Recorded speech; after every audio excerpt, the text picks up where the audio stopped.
los webinarios del Hospital General de México Dr. Eduardo Lisiaga, una actividad que realizamos desde el Centro Electrónico de Información e Investigación Documental para la Salud como parte del programa académico de la Dirección de Educación y Capacitación en Salud. El día de hoy nos da mucho gusto dar la bienvenida al doctor José Alejandro Chávez Fernández. Bienvenido, doctor. Muchas gracias. Buen día tengan todos ustedes. Un gusto siempre. Pues el doctor Chávez hablará hoy de síndromes coronarios.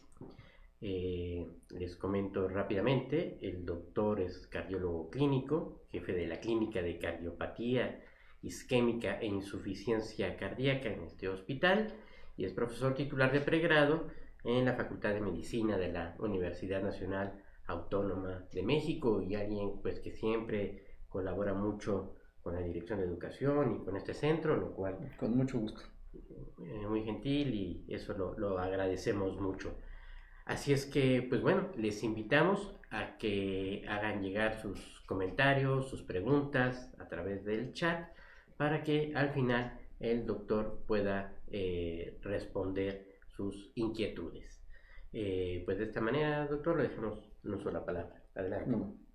Muchas gracias. Buen día tengan todos ustedes y vamos a charlar el día de hoy sobre algunas características importantes sobre los síndromes coronarios.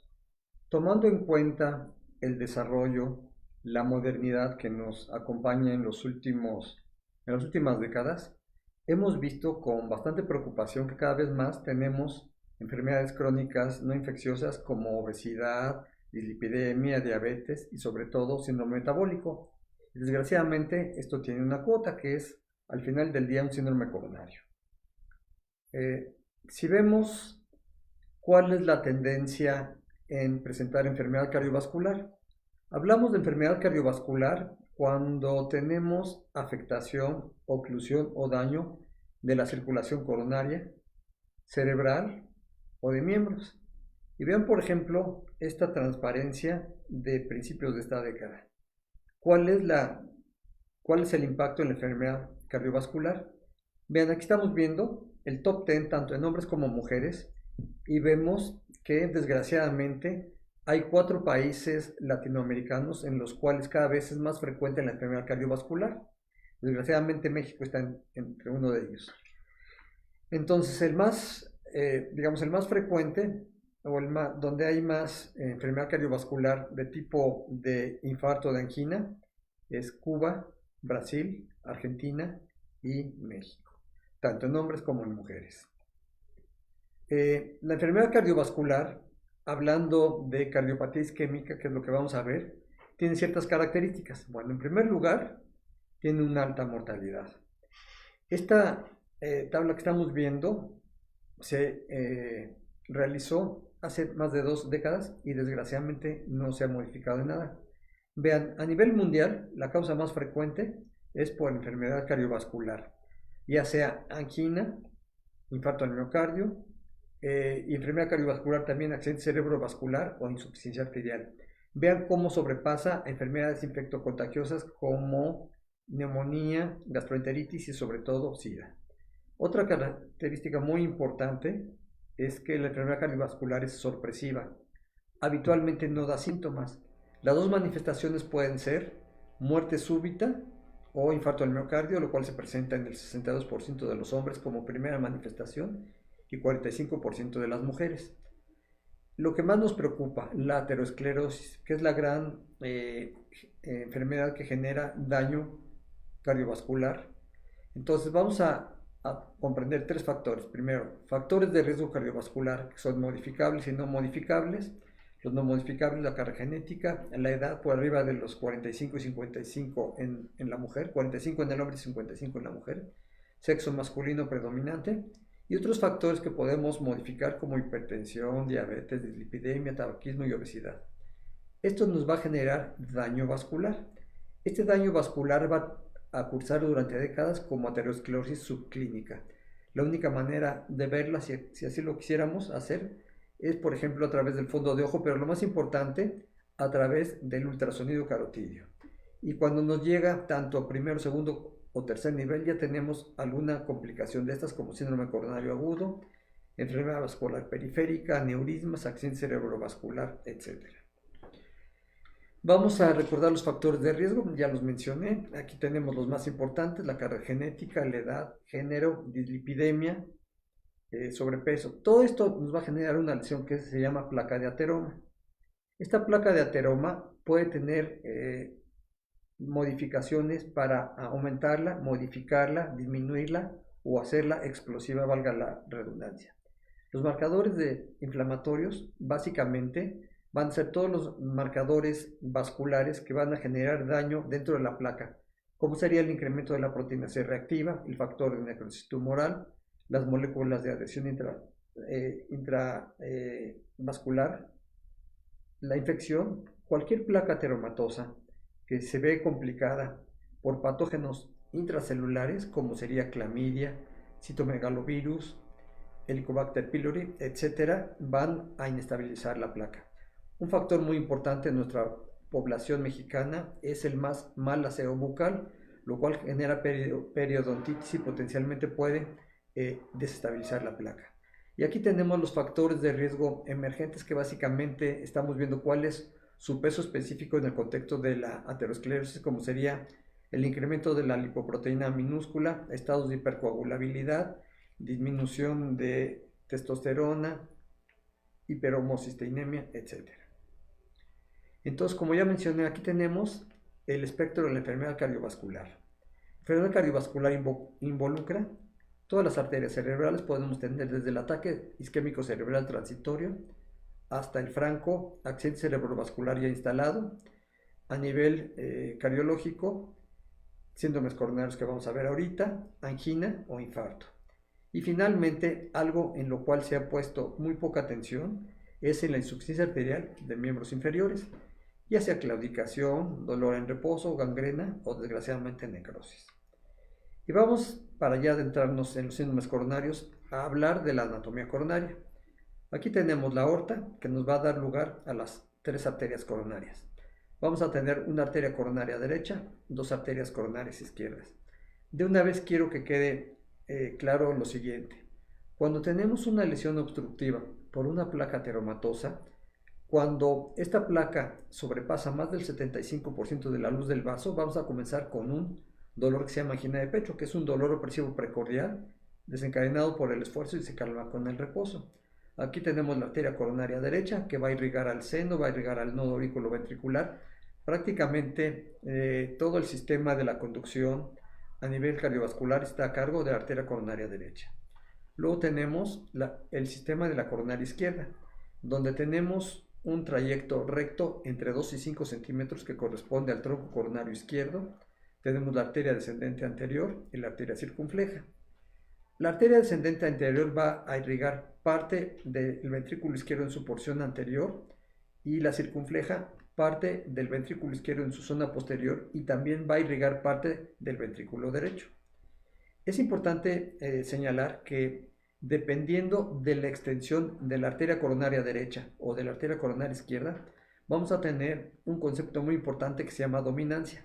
Dominancia es qué arteria coronaria, ya sea derecha o izquierda, irriga la mayor parte del corazón. Esto es importante porque si hay una obstrucción de una arteria dominante, lo más frecuente es que tengamos muerte súbita o choque cardiogénico. Ahora bien, este sería el espectro y lo que podemos esperar de los síndromes coronarios. Como recordaremos, tenemos las arterias coronarias grandes, que van a ser las arterias coronarias epicárdicas, que son las que nos ocasionan habitualmente angina o infarto, y cada vez más frecuente tenemos que estudiar la microcirculación coronaria. Lo que hemos entendido y lo que sabemos del infarto, de la angina de pecho, afecta a las arterias coronarias epicárdicas. Cuando tenemos más del 75% de obstrucción de una arteria coronaria epicárdica, comenzamos con dolor de tipo anginoso. Cuando la oclusión llega al 100%, estamos hablando de un infarto al miocardio. Y aquí tenemos las variedades: placa estable, placa vulnerable. Otro aspecto importante es que en algunas personas, sobre todo personas del sexo femenino que ya están en la etapa posmenopáusica, van a tener una tendencia o facilidad para tener un vasoespasmo coronario. Esto es en ausencia de placas ateromatosas. Es frecuente que una mujer que tiene cefalea crónica de tipo migrañoso también haga vasospasmo coronario. Y cada vez más, la disfunción microvascular son pequeñas arteriolas que involucran la pared del corazón y que se ven afectadas por padecimientos sistémicos como hipertensión arterial, dislipidemia o diabetes, y aquí vamos a tener un daño microvascular. Bien, entonces, vamos a ver este modelo, que es el modelo de Glago. Hagan de cuenta que es una arteria coronaria, enfoquen su atención en la pared. La aterosclerosis comienza desde el momento que nacemos y que somos alimentados al seno materno por los triglicéridos. Entonces, fíjense, se comienza a infiltrar la pared de la arteria coronaria. Vamos a tener una placa que va con el tiempo a generar una obstrucción. Lo que estamos viendo que se lleva 10 segundos, habitualmente se lleva de 5 a 6 décadas. Y vean cómo llega a tener una suboclusión. Esta placa de ateroma está dada por colesterol, está dada por hormonas como angiotensina, endotelina, pero sobre todo por oxidación del colesterol LDL. Y aquí tenemos un corte transversal de una arteria. Aquí vemos dos porciones, la luz del vaso y esto que es importantísimo, que es la placa de ateroma. La placa de ateroma está constituida por triglicéridos, ésteres de colesterol, pero sobre todo por colesterol LDL, que es el más dañino y el más aterogénico. Entre el corazón lipídico y la luz del vaso tenemos esta pequeña capa que se llama capa fibrosa. Esta porción que separa la placa de ateroma de la luz del vaso, en la medida en que esté muy pequeña, puede romperse y permitir que todo el corazón lipídico pase a la circulación, y como es una sustancia tromboplástica va a generar un trombooclusivo. La única manera de estabilizar la capa fibrosa es dando estatinas. Y aquí tenemos tres ejemplos. Esta placa estable, donde aquí tenemos una placa de ateroma, pero vean la capa fibrosa sumamente gruesa. Aquí prácticamente es imposible que tengamos una catástrofe cardiovascular. Esto, vuelvo a insistir, se estabiliza con estatinas. En esta otra, vean cómo una placa ateromatosa se está inestabilizando, ha fragmentado y alisado todas las paredes de la arteria, está a punto de pasar a la circulación. Y vean este otro, donde ya tenemos una trombosis coronaria que genera un infarto. Entonces es muy importante la anatomía de la placa ateromatosa y su relación con el entorno clínico. Aquí tenemos dos ejemplos.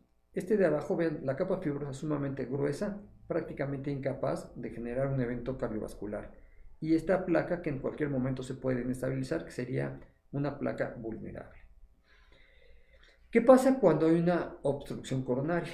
Fíjense, cuando una persona tiene una placa de ateroma que hace un esfuerzo mayor del habitual, vean lo que va a pasar. Tenemos dos periodos, el periodo asintomático y el periodo sintomático. El periodo asintomático, vean en pocos segundos lo que pasa. Primero, se altera la función diastólica, manifestándose por alteración de la relajación y de la distensibilidad. Posteriormente aparece insuficiencia cardíaca pasajera, es decir, aumento de las presiones de llenado del ventrículo izquierdo.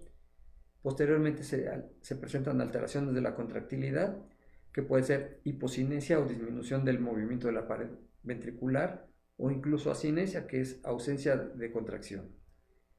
Posteriormente aparecen alteraciones electrocardiográficas, alteraciones de la onda T o incluso del segmento ST. Y vean cómo hasta después, prácticamente 1 o 2 minutos después de que se ha ocluido la arteria coronaria, aparece el dolor. De tal manera que cuando una persona tiene un dolor opresivo característico de ser de origen coronario, debemos mentalmente entender que ya tiene varias alteraciones fisiopatológicas dentro de sus coronarias. Para que entendamos lo que pasa cuando hay angina de pecho, vamos a ver el equilibrio que existe en la arteria coronaria. El equilibrio se basa entre la oferta y la demanda para perfundir la arteria coronaria. Básicamente, los tres factores que aumentan la demanda coronaria son la frecuencia cardíaca, es decir, cuando tenemos una taquicardia desproporcionada, va a aumentar la demanda y podemos caer con dolor opresivo precordial. La contractilidad, cuando hay un aumento de la contractilidad, por ejemplo, personas que tienen estenosis aórtica, que tienen engrosamiento de la pared del ventrículo izquierdo, cardiomiopatía, etcétera, o cuando aumenta simplemente la tensión de la pared del ventrículo izquierdo durante la sístole, como un paciente que tiene hipertensión arterial. Todos estos factores aumentan la demanda. Si no tuviéramos una anatomía coronaria, inmediatamente caeríamos con dolor de pecho. Ahora vean las características que tiene la oferta. Básicamente va a depender del tono y del calibre de las arterias coronarias, y vean todos los factores que intervienen. Van a intervenir factores hormonales, sobre todo un control endotelial, y vean cuando hay una placa de ateroma, que es lo más importante, que va a generar una oclusión y va a generar un desequilibrio entre la aporte y la demanda. Clínicamente podemos estudiar al paciente con estas características. La angina de pecho. Podemos tener angina de pecho estable, angina de pecho inestable, angina epidurmental y angina equivalente. Voy a hablar brevemente de estos dos para enfocarme en los otros dos rubros. La angina equivalente. Para que una persona perciba el dolor, necesita una red neurológica, una red nerviosa adecuada. Personas que tienen problemas, sobre todo polineuritis, no van a percibir el dolor. Entonces, ¿cuáles son estos tres grupos de edad?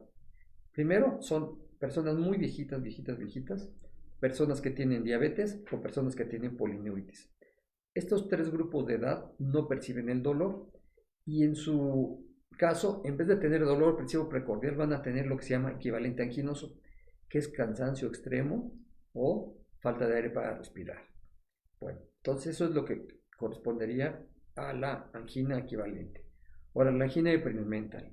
La angina epidurmental, como mencioné al principio, se debe a un vasoespasmo coronario. Aquí la característica es que las arterias coronarias están anatómicamente normales. Sin embargo, hay un control inadecuado, un control endotelial inadecuado para manejar la relación entre vasoconstricción y vasodilatación. Habitualmente, las personas que tienen angina epidurmental son personas del sexo femenino que tienen el antecedente en un 90% de tener migraña clásica. Por lo tanto, estas personas que tienen angina epidurmental habitualmente son mujeres jóvenes que con el cambio de temperatura comienzan con el dolor. Recuerden que los tres detonantes para migraña van a ser los mismos que para la angina epidurmental, que es el ingerir chocolate, el frío o el glutamato monosódico que se encuentra en la salsa de soya. También se le llama Chinatown Syndrome. Bueno, entonces el cuadro clínico está dado por una persona del sexo femenino, joven, con antecedente de migraña, que en el transcurso de la noche, cuando está durmiendo, con el cambio de temperatura entre 3 y 5 de la mañana, comienza con un dolor opresivo precordial en reposo. En este momento, si tomáramos un electrocardiograma, encontraríamos lesión subepicárdica, lo cual sugiere un infarto en evolución. Tiene una lesión subepicárdica sin isquemia, entonces lo llevamos a la sala de urgencias, pero le damos un vasodilatador sublingual, ya sea nitroglicerina o Sorbit, y como por arte de magia pasan dos cosas. Primero, se quita el vasoespasmo, se quita el dolor y se estabiliza el electrocardiograma. Ahorita me voy a enfocar en la angina estable y angina inestable. La angina estable fue descrita hace cerca de 2 siglos por el doctor Everden. Vean esta caricatura de Netter. Varias cosas que tiene aquí. Primero, es de noche. Esta persona viene a Pozolcali, se empaca 1 kilo de pozole, después de trabajar sale al frío y vean, está cargando su laptop. Característicamente comienza con el dolor opresivo precordial e inmediatamente coloca su mano como señal de autodefensa a nivel retroesternal o precordial. Lo más característico es un dolor opresivo precordial que se desencadena con el esfuerzo, calma con el reposo, dura más de 1 minuto y menos de 20 minutos, puede calmarse con el reposo o con nitroglicerina, que son vasodilatadores coronarios. En esta angina estable, lo más importante es que tenemos una placa de ateroma y tenemos una estenosis fija de las arterias coronarias. Una persona normal que no tiene cardiopatía isquémica, cuando hace algún esfuerzo, sus arterias coronarias aumentan el gasto cardíaco. En una persona que ya tiene aterosclerosis coronaria, cuando hace algún esfuerzo, sus arterias coronarias no pueden aumentar el gasto cardíaco. E inmediatamente aparece el metabolismo anaeróbico y se genera el dolor opresivo precordial. Características. Esta tabla es muy importante porque es muy clínica. El dolor de angina de pecho o el dolor de angina angor pectoris se localiza a nivel precordial o a nivel retroesternal. Incluso podemos encontrarlo en el dolor epigástrico. Es un dolor opresivo, como sensación de que le están aplicando un bulto en el área precordial a la persona. Dura, y esto quiero ser bastante enfático, dura más de un minuto y menos de 15 minutos. Si dura menos de un minuto, no es dolor de angina de pecho, solo es una contractura muscular, la cual tenemos todos en el transcurso del día. Si este dolor de angina de pecho dura más de 15 minutos, habitualmente se transforma en un infarto al miocardio. Lo más importante, se desencadena con el esfuerzo, calma con el reposo o con vasodilatadores coronarios. Y lo más importante también, si tomamos un electro, es inespecífico. Ahora fíjense, quiero enfatizar 3 datos importantes. El sitio es precordial, retroesternal, puede ser epigástrico. La duración que ya mencioné, lo que lo aumenta y lo que lo disminuye. Fíjense, cuando estos 3 datos aparecen, hablamos de angina de pecho clásica. Si tiene 2 datos, angina de pecho atípica, y si tiene un dato, angina de pecho probable.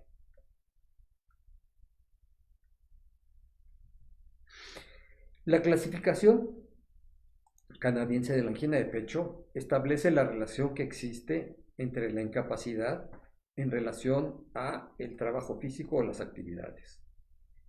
En la clase 1 de la clasificación canadiense, la actividad física no produce ninguna alteración. Clase 2 podemos tener dolor opresivo con los grandes esfuerzos, clase 3 con los medianos esfuerzos, clase 4 con dolor en reposo. Y algo bien importante también es la posibilidad de que el 52% sea una obstrucción coronaria en el hombre y la mujer solo el 27%. Vean cómo la mujer siempre está protegida por todas las hormonas femeninas. Esto sería si fuera un dato de angina típica. Angina atípica baja un poquito más la sensibilidad, pues sigue siendo importante. Cuando no es un dolor con las características que les mencioné, aquí sería con los tres características, 2 características y una característica. Aquí prácticamente lo podemos descartar. Ahora, pacientes que tienen equivalente anginoso que es disnea, también de acuerdo a la edad, vean cómo puede tener hasta un 32% de que sí es problema coronario contra un 12% en las mujeres. Y el diagnóstico diferencial. Yo creo que el diagnóstico diferencial más frecuente es con espasmo esofágico.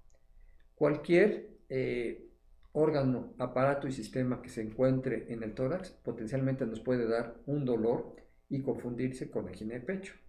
Vean el dolor de origen cardiovascular. Pues ya mencionamos el de angina, puede ser por pericarditis, por disección aórtica, respiratorio por problema de neumonía, neumotórax, algo bien importante por tromboembolia pulmonar, por espasmo esofágico, por osteocondritis, por trauma, etc. Y hablando del paciente coronario con angina de pecho crónica estable, el pronóstico va a estar ligado de acuerdo a el número de vasos coronarios afectados y a la función ventricular. Recuerden que la función ventricular, el parámetro más importante es la fracción de expulsión, que es el porcentaje de sangre que expulsa el ventrículo izquierdo en relación a la que le llega, que debe ser más del 50%. Vean aquí, por ejemplo, una persona tiene oclusión de un solo vaso coronario con función ventricular normal, se espera que tenga una supervivencia del 95% a 6 años. Por el otro lado, una persona que tiene 3 arterias coronarias obstruidas con mala función ventricular, solo el 50% llega vivo a los 6 años. Y cuando estamos viendo su electrocardiograma, que habitualmente hay una zona de isquemia, ya sea subepicárica, subendocárica, vean la topografía de acuerdo al electrocardiograma. Cuando tenemos la alteración en D2, D3, ABF, se dice que la oclusión está circunscrita en la cara inferior diafragmática o posterior-inferior, habitualmente es oclusión de la arteria coronaria derecha. Cuando es de B1 a B6, oclusión de la arteria coronaria izquierda, pero podemos dividirla en lo siguiente. Si es B1 y B2, septum, B3 y B4, pared anterior. De B1 a B4 es oclusión de la arteria coronaria izquierda a nivel de la arteria descendente anterior. B5, B6, D1 y ABL, habitualmente por oclusión de la circunfleja. Vean este electro tan interesante, es un electrocardiograma tomado en reposo.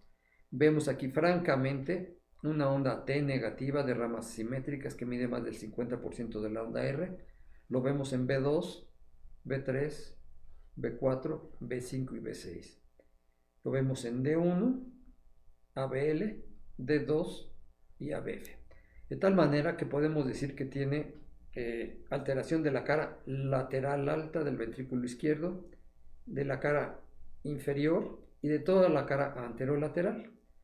Si utilizamos los conocimientos que les acabo de mencionar, podemos concluir que están ocluidas las tres arterias coronarias. Entonces, el paciente nos llega al consultorio, nos llega a la consulta externa. Es un paciente que tiene una angina de pecho crónica estable. ¿Qué es lo que vamos a hacer? Bueno, vamos a desencadenar una isquemia controlada, que es la prueba de esfuerzo. En la prueba de esfuerzo ya hay protocolos en los cuales va a tener una velocidad determinada y una inclinación la banda de esfuerzo.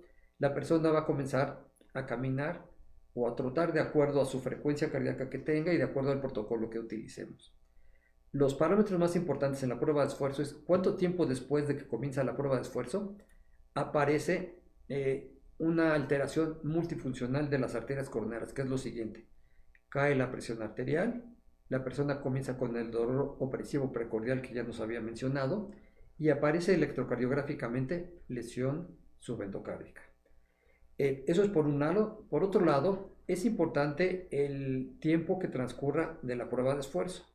La unidad metabólica se llama MET, que equivale a 3.5 mililitros por kilo por minuto de consumo de oxígeno a nivel miocárdico.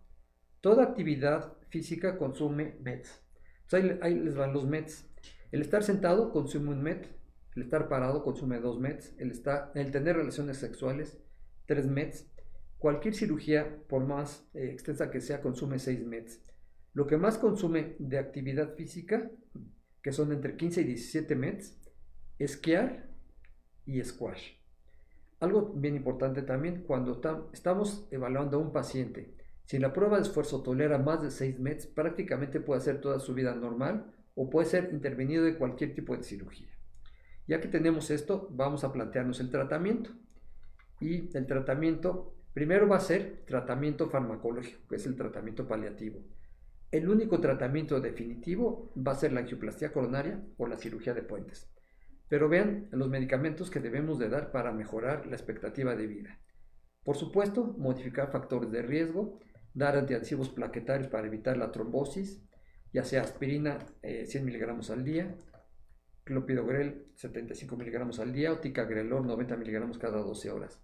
Estatinas o IECAS para evitar que haya remodelación ventricular y que se dilate el ventrículo, para quitar los síntomas anginosos, nitritos, antagonistas del calcio o betabloqueadores.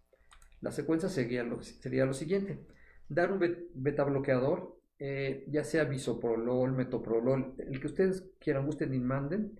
Nuestro parámetro va a ser simple y sencillamente monitorizar el pulso.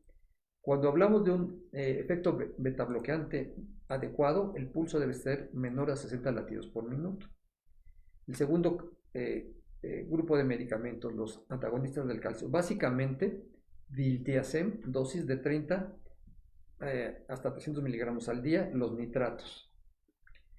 Y de los nitratos podemos administrar nitroglicerina sublingual o isosorbit sublingual en la fase aguda, y para prevenirlo podemos dar dinitrato de isosorbit vía oral de 10 a 60 miligramos cada 8 horas o parches de nitroglicerina transdérmica.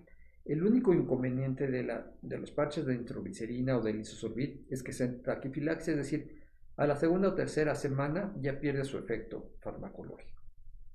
Y algo bien importante, el tratamiento hipolipemiante.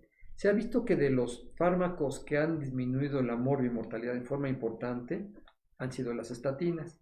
Las estatinas debemos de administrarlas para bajar los niveles de colesterol LDL a menos de 70 miligramos por decilitro. Y ya el tratamiento global sería lo siguiente. Primero, modificaciones al estilo de vida. Supresión del tabaquismo, dieta, llevar al peso ideal. Y esto es bien importante porque el 72% de nuestros mexicanos estamos pasados de peso. La actividad física, también algo importante. 75 minutos a la semana de actividad intensa o bien 150 de actividad moderada. Bajar el índice de masa corporal a lo adecuado, la presión arterial controlarla a menos de 140/90 y lo que les mencionaba, control de lípidos, es decir, bajar colesterol LDL, tratar de subir colesterol HDL, que es el cardioprotector, básicamente bajando de peso y haciendo ejercicio. Y en personas diabéticas, un control estricto de la hemoglobina glicosilada a menos del 7%. En la angina inestable. ¿Qué pasa en la angina inestable? La angina inestable está formada por una placa ateromatosa que comienza a fragmentarse, romperse o genera un microtrombo. Y esto se debe a esfuerzos en forma importante. Entonces, para que una persona tenga angina inestable, se necesita que ya tenga previamente una placa de ateroma y que en ese momento tenga un importante aumento del trabajo físico, lo cual va a generar una fisura, rasgadura o, como estamos viendo aquí en esta microfotografía, una microhemorragia que llegue a la coronaria. Fíjense dos cosas bien importantes.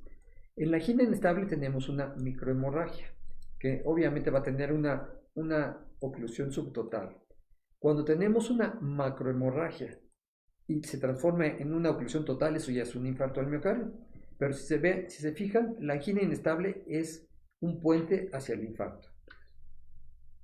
¿Qué pasa en la angina inestable? Pues vamos a tener la obstrucción dinámica, ruptura o erosión de la placa con un trombo mini o chiquito, una inflamación, obstrucción mecánica progresiva.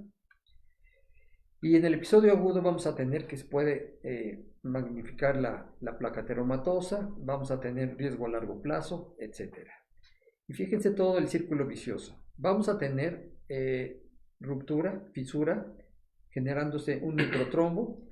Esto va a ser debido a que hay agregación plaquetaria, obstrucción mecánica subtotal y vasoconstricción coronaria. Obviamente, la angina estable, a diferencia de la angina inestable requiere un tratamiento agudo. Y esta es la clasificación clínica de la angina inestable. Básicamente vamos a ver de primera instancia cómo se modifica el segmento ST en el electrocardiograma. Recuerden que esta es la línea de base, el segmento ST debe coincidir con o tener una característica de ser estar aplanado. Fíjense, de primera instancia vamos a ver que hay dos tipos de alteraciones del segmento ST, que es lesión subepicárdica y lesión subendocárdica. Hablamos de lesión subepicárdica cuando hay un ascenso del segmento ST mayor de 1 milímetro, infradesnivel negativo o lesión subendocárdica cuando hay una depresión del segmento ST. La clasificación actual de los síndromes coronarios se basa precisamente en el segmento ST. Entonces podemos tener un síndrome coronario sin elevación del segmento ST que habitualmente corresponde a angina inestable. Podemos tener por otro lado un síndrome coronario agudo con elevación del segmento ST que habitualmente corresponde a un infarto en evolución. Sin embargo, ya ven que en medicina nada es exacto. Los pacientes que ingresan con un síndrome coronario sin elevación del segmento ST, que son angina inestable, o con elevación del segmento ST, que son infarto agudo del miocardio, pueden mezclarse clínicamente. Por ejemplo, alguien que tenía una angina inestable puede llegar a un infarto agudo del miocardio. Personas que tienen angina inestable sin elevación del segmento ST van a hacer en una mínima proporción un infarto agudo sin onda Q. La diferencia entre que es angina inestable e infarto es lesión subepicárdica, lesión subendocárdica, en primer lugar. Segundo lugar, si hubiera necrosis, A partir de este lado no vamos a tener onda Q, a partir de elevación del segmento ST vamos a tener una onda Q por necrosis transmural. Entonces, cuando llega un paciente con angina inestable, lo más importante es tratar de resolver lo más rápidamente posible este evento. Bueno, entonces, para regresar y definir las lesiones. Lesión subepicárdica, supernivel del segmento ST, mayor de 1 milímetro, aquí lo tenemos. Lesión subendocárdica, depresión del segmento ST, mayor de 2 milímetros. Vean aquí, por ejemplo, este paciente comienza con dolor opresivo precordial en reposo. Vean este mínimo de nivel del segmento ST en D2, en ABF, pero sobre todo B1, B2 y B3. Vean este otro paciente con hipertensión arterial, leve desnivel del segmento ST en B4 y B5. ¿Qué es lo que pasa? Recapitulando en la angina inestable. Tenemos un trombo que no es oclusivo, tenemos una placa que está inflamada, tenemos una obstrucción progresiva y tenemos una obstrucción dinámica. Entonces el tratamiento va a ser encaminado a quitar el trombo, básicamente con antiadhesivos plaquetarios. Clínicamente, la angina inestable es una angina creciente, mayor, más grave, que se añade a un patrón donde había una angina estable. Tenemos también en el síndrome, en la angina inestable, angina de reposo, angina reciente, menor de un mes, angina acelerada, angina posinfarto, y tenemos aquí el síndrome coronario agudo sin elevación del segmento ST o infarto no agudo. La clasificación se basa básicamente en 3 parámetros: la gravedad, las circunstancias clínicas y la respuesta al tratamiento. La gravedad la estudiamos con números romanos. Básicamente tenemos 3 clases. La clase 1 es angina de reciente inicio, menos de 2 meses. Lo más importante es que no ha tenido dolor en los últimos 2 días. Clase 2, paciente que ha tenido dolor en el último mes, pero no en los últimos días. Clase 3, paciente que ha tenido dolor incapacitante en los últimos 2 días.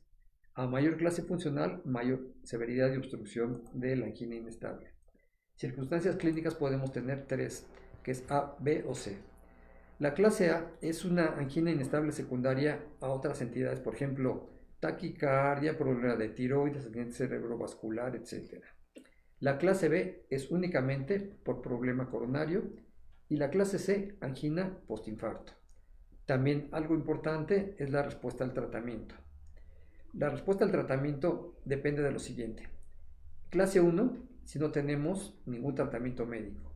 Clase 2, si aparece dolor opresivo precordial en reposo, a pesar de estar bajo tratamiento médico. Y clase 3, paciente que tiene todo el tratamiento adecuado, ortodoxo, a dosis altas, y a pesar de eso aparece la angina inestable. Características del alto riesgo de la angina inestable: pues obviamente un dolor prolongado de mayor de 20 minutos, que tiene mínima respuesta a la nitroglicerina sublingual. Pacientes que además tienen inestabilidad hemodinámica con sensación de muerte inminente, reflejo vagal, hipotensión arterial, aparición de soplos de insuficiencia mitral o de tercer o cuarto ruido, angina posinfarto, y comenzamos a tener un incremento marginal o leve de la troponina. Otro aspecto importante: depresión del segmento ST con franca lesión subendocárdica. También tenemos niveles de CPK que comienzan a elevarse. Tanto la CPK como la troponina comienzan a elevarse, pero no llegan a los niveles tan elevados como un infarto al miocardio. Y otros marcadores inflamatorios como proteína C reactiva de alta sensibilidad. Y el dato más importante, vean, aquí estamos viendo un ecocardiograma de una persona que se infartó. Tenemos ventrículo izquierdo, aurícula izquierda, y vean esta imagen impactante de un trombo que está formando dentro de la aurícula izquierda. Los factores pronósticos para la angina inestable es la edad mayor de 70 años, enfermedades concomitantes como hipertensión, diabetes, angina posinfarto, antecedentes de accidente cerebrovascular o insuficiencia arterial periférica. Vean, este electrocardiograma. Tenemos un supranivel del segmento ST con una onda T negativa en B2, B3, B4, B5 y B6. no queda duda, hay que meterlo a la sala de hemodinamia inmediatamente. Los biomarcadores también van a estar elevados. Vean esta coronariografía de urgencia en un paciente con angina inestable. Esta sería la aorta y aquí viene la arteria coronaria izquierda. Vean la disminución de la luz debido a un trombo oclusivo. ¿Y qué es lo que vamos a hacer con el paciente? Bueno, en primer lugar, estabilizar la lesión básicamente con antiadhesivos plaquetarios. En lo posible también tratar de hacer angioplastía. Pero vean, los antiadhesivos plaquetarios van a ser medicamentos que se aplican de forma endovenosa, que son bloqueadores de las glucoproteínas intraplaquetarias 2B, 3A. Aquí los tenemos, son anticuerpos monoclonales, están el abscisimmab, el eptifabide y el tirofiban. Todos estos se administran de forma endovenosa, aquí estamos viendo la vida media. Además también hay que dar aspirina y dipirinamol. Bien, entonces básicamente enfocarse en los antiadhesivos plaquetarios. El tratamiento definitivo pues básicamente va a ser angioplastía a la brevedad posible. Esto sería así una mirada rápidamente a los síndromes coronarios, angina estable, angina inestable. Posteriormente hablaremos de infarto agudo del miocardio, probablemente la semana que entra. Hasta el momento, ¿alguna duda, alguna pregunta, algún comentario, algo que quieran que se enfatice con todo gusto y con toda confianza?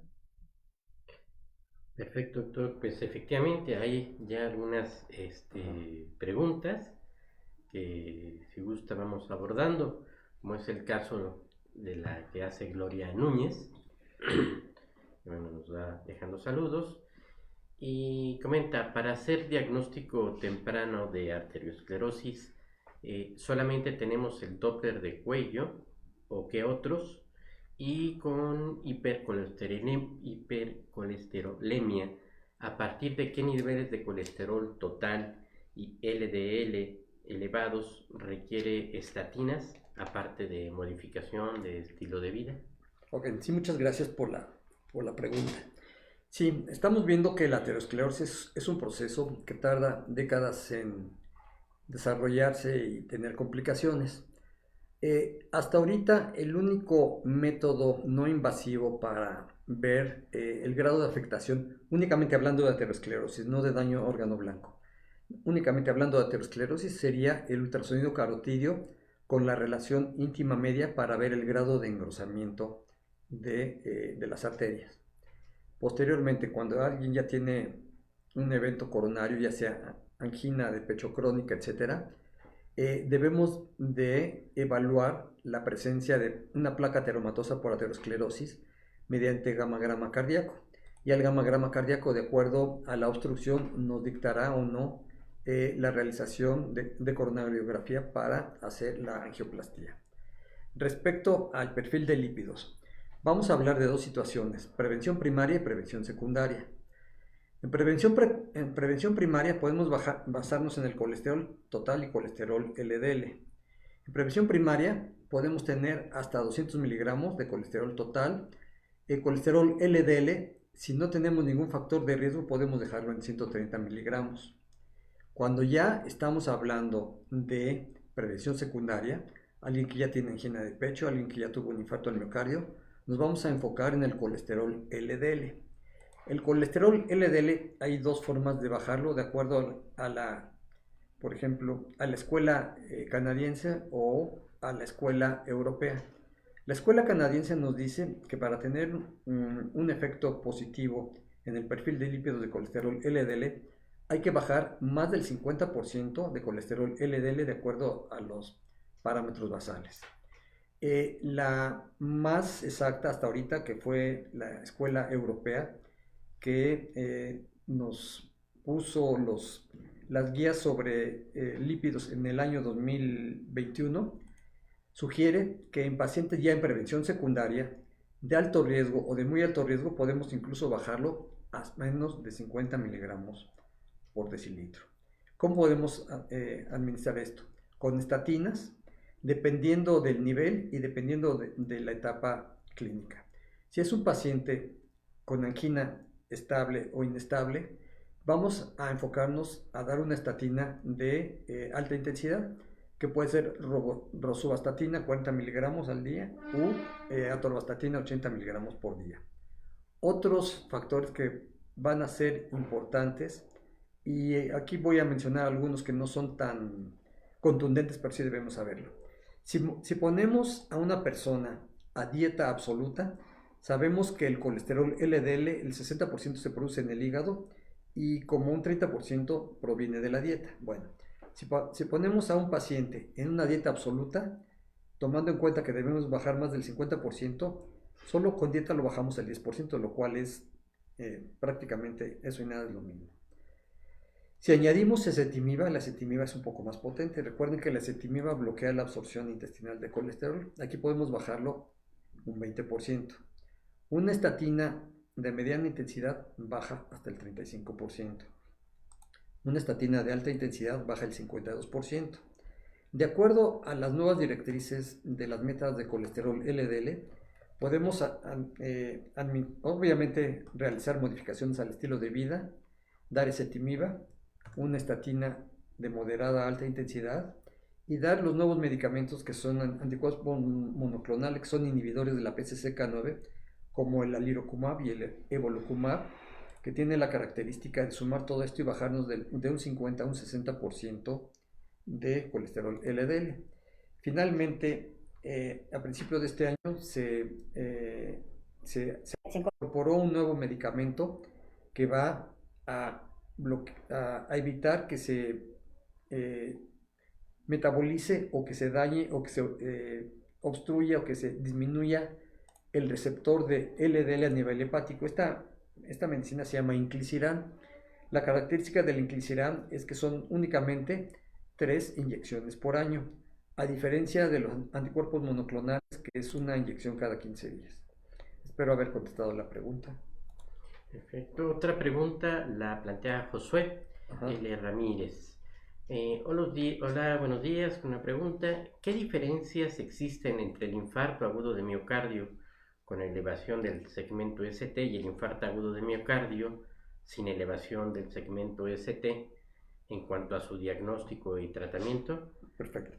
Gracias. Sí, voy a empezar con lo más sencillo, que es el síndrome coronario agudo sin elevación del segmento ST.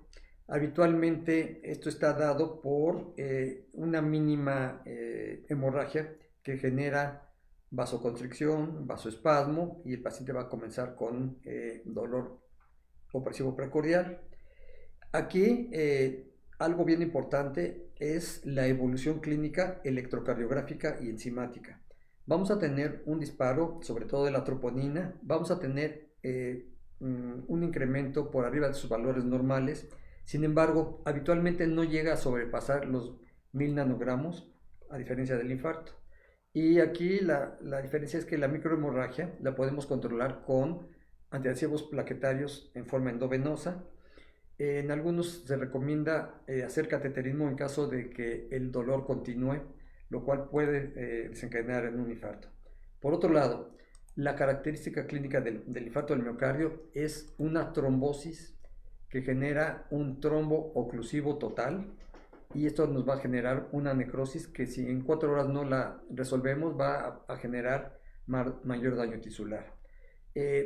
La evolución electrocardiográfica en el infarto agudo del miocardio, habitualmente tenemos isquemia y lesión subepicárdica. Con el paso del tiempo, si se hace angioplastía, se quita la lesión subepicárdica. Si llega a tener necrosis debido al trombo oclusivo, vamos a tener aparición de ondas Q, a diferencia de la angina inestable, donde únicamente vamos a tener lesión subendocárdica. En una angina inestable que llegara a tener un infarto del miocardio, vamos a tener un infarto del miocardio, pero sin onda Q, básicamente. Okay. Anaín tiene varias preguntas. La primera de ella plantea: buen día, ¿hasta cuándo se le puede dejar el antiagregante coronario clopidogrel una vez que el paciente ameritó angioplastia o colocación de stent? Bien, en un paciente que ha tenido un síndrome coronario agudo y que se le hace angioplastía, lo ideal es, lo que marcan las guías, mantener 2 antiadhesivos plaquetarios. que puede ser aspirina 100 miligramos, ticagrelor 90 miligramos cada 12 horas, o si no se encuentra el ticagrelor, clopidogrel. Ambos antiadhesivos plaquetarios hay que mantenerlos por lo menos durante 12 meses. De acuerdo al peligro trombogénico de la persona, de acuerdo a los factores de riesgo, de acuerdo al sustrato clínico, podemos dar 2 antiadhesivos plaquetarios durante un año o podemos continuarnos a 3 o 6 meses después del año. En caso de que todo salga favorablemente, que no tenga una carga trombogénica importante, que no tenga tantos factores de riesgo, únicamente podríamos dejarle la aspirina prácticamente de por vida, igual que la estatina. Okay. Bueno, agradecemos mucho las reacciones que han tenido Diana, Liliana, Julián, Karen, Victoria, Eric, Yair, Jair, Ulises, en fin, a todos ellos también un saludo. Anaín tiene otra pregunta. Plantea, ¿el paciente con síndrome coronario toda la vida tendrá prevención secundaria con ASA, estáticas, antiagregantes y ECA? ¿O de estos, cuáles son los medicamentos que podemos retirar o disminuir su dosis? Muchas gracias. Sí, gracias por la pregunta, es muy, muy interesante y hay que enfatizar lo siguiente. El paciente que ya tuvo un evento coronario se debe a que tiene aterosclerosis y la aterosclerosis la va a tener el resto de su vida. Entonces aquí lo que estamos tratando de evitar es que tenga otro evento agudo. Entonces sí hay que dar prácticamente estatinas el resto de su vida, modificaciones al estilo de vida, aspirina, pero sí va de la mano la administración de aspirina y una estatina para llegar a los niveles que ya mencioné, además de modificaciones al estilo de vida y tratar la causa que generó el evento cardiovascular, ya sea hipertensión, diabetes, obesidad, etc. Ok, muy gentil. Anaín tiene otra pregunta. Comenta, doctor, usted comentó que el tratamiento de la angina inestable, otorgarle dilatador de las coronarias, como es el isosorbide. En el IMSS tenemos 2 presentaciones, tableta de 10 miligramos y presentación sublingual. Okay. ¿En qué casos puedo indicar la vía sublingual? Claro. ¿Me podría comentar qué beneficio tiene esta vía y hasta qué tiempo voy a medicar a mi paciente con angina? Muchas gracias. Gracias por la pregunta. Bueno, en un paciente el cual comienza con dolor de tipo anginoso, el medicamento de elección va a ser nitroglicerina o Isorbit de 5 miligramos. Podemos administrar el Isorbit 5 miligramos en 3 ocasiones en un intervalo de 5 minutos, siempre y cuando no cause hipotensión arterial. Y como es un vasodilatador, hay personas muy susceptibles, sobre todo las que han tenido migraña, que puede generar cefalea. Entonces, el Isorbit sublingual o la nitroglicerina sublingual se utilizan para yugular la crisis anginosa en forma importante. Posteriormente, la presentación de 10 miligramos se indica como tratamiento de sostén a largo plazo. El único problema es que el Isorbit administrado por vía oral hace taquifilaxia más o menos en un par de semanas. Entonces, en 3 semanas deja de actuar. Ese sería básicamente el espectro de cómo podemos administrar y cuáles son los beneficios para el paciente. Perfecto. Pues bueno, nos vamos acercando al cierre, el tiempo se nos ha ido volando, agradecemos mucho sus intervenciones muy interesantes y pues dejar los saludos como el que hace llegar Israel San Juan, saludos a mi maestro desde el Hospital de Cardiología en el Centro Médico Nacional. Un saludo muy afectuoso. Muy gentil, también Gloria Núñez nos ha dejado su agradecimiento por la respuesta, las reacciones de Diana, Victoria, Rosa Perales, Moisés, Sago, Biblioteca CIES, Valeria, Michelle, pues bueno, a todos ellos un cordial saludo. Y bueno, y como ya adelantaba, doctor, vamos a tener el gusto de contar con su participación el próximo viernes, así es que pues les invitamos a seguir al doctor Chávez el próximo viernes. ¿Alguna probadita de boca que nos dé de qué vamos a ver? Estamos viendo cómo empieza la aterosclerosis, cómo comienza a incidir sobre las arterias coronarias. Entonces la próxima vez vamos a ver la catástrofe vascular más importante, que sería un infarto al miocardio, básicamente.